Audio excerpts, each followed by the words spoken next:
Welcome, Street Rats, to Night City. I'm the one and only Moxie 11, bringing you slightly biased news footage from the fourth wall. Tomorrow is the big day, and we continue setting up with Deeps, Cammy and I testing their signal through the tunnels, after I tell them to do so. Turns out they need to be right at the manhole cover if they want the signal to reach the bullet, and might need to jack out before exiting the tunnels, crawl under the bullet to stay in range. Once I'm done helping the net runners, I start working on the rigging for the canopy with Checker's help, as she finishes with the barriers. Then it's over to the boat rental to hook up a rope so Rex can get up and down easily, so long his car's parked in the back, and he doesn't mind climbing on it. As we're about done, Walt informs us that Snake Nation has been spotted on the east side of town, and Delilah sends John Boy and Guy to check out the situation.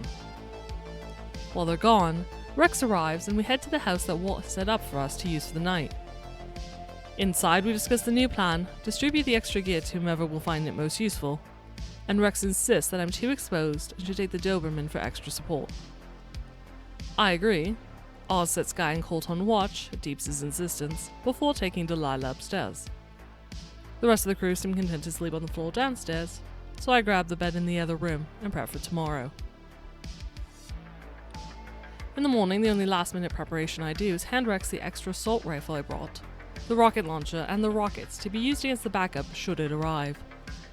In the store, Wraith doesn't have any issues even when a group of gonks try to rob the place. The rest of us take up positions and hours pass before we get the call from John Boy that the bullet has arrived. Sure enough, seconds later we can see it and get our first real look at this behemoth of a vehicle. The windows are vid screens that flicker to life when Wraith talks to the driver, who pulls into the wrong lane.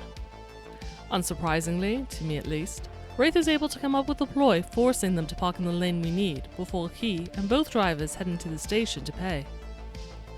Once inside, Wraith gives us the signal before springing into action, drawing his katana and slicing through the skull of one of the drivers. The other radios that there's a problem, causing one of the men to exit from the cargo area of the vehicle. While Colt, Checkers and I descend from above, the lone security is hit with tear gas and a couple of our drones. Sadly, the keys don't work to open the doors, flashing green before the one I'm holding flashes red. Not willing to risk seizing the engine, we decide to EMP and bust the doors open with the door crackers. Meanwhile, inside the station, Guy and Delilah take the shots at the other driver before Wraith shoots him with a shotgun, blowing out the glass in the door to the station where the man runs out and around the building for cover. Guy and Delilah in pursuit, while Wraith gets his gear and follows after them. Outside, more men exit the cargo area, and Checkers takes a devastating hit from an assault rifle, saying nothing more than, "I'm not great."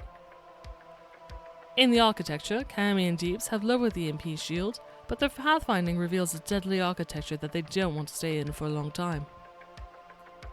Just as things get underway, a new obstacle appears as Rex says, "Oh shit," and the sounds of some AV can be heard in the distance.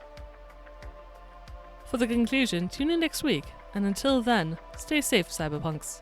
This has been your Night City Recap with Moxie 11.